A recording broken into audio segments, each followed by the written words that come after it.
மார்கழி மாசத்துல இந்த 3 தப்ப மட்டும் பண்ணிடாதீங்க. மீறி பண்ணா கடவுளுக்கு பதிலா சாத்தான் உங்க வீடு தேடி வரும். 3வது தப்பு, இரவு நேரத்துல கோலம் போடுறது. விடியற் காலையில நம்ம போடுற கோலம் மகாலட்சுமிய வீட்டுக்கு கூப்பிடும்.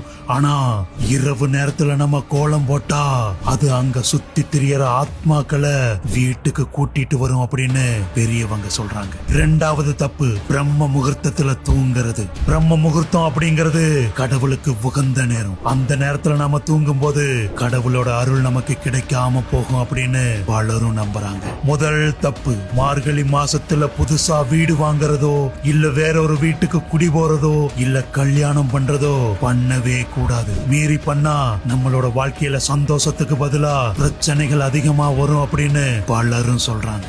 இந்த முழு கதையும் கேட்ட பிறகு உங்கள எத்தனை பேருக்கு இதெல்லாம் நம்புறீங்க? இதெல்லாம் உண்மைதானா இல்ல மூட நம்பிக்கையா அப்படிங்கிற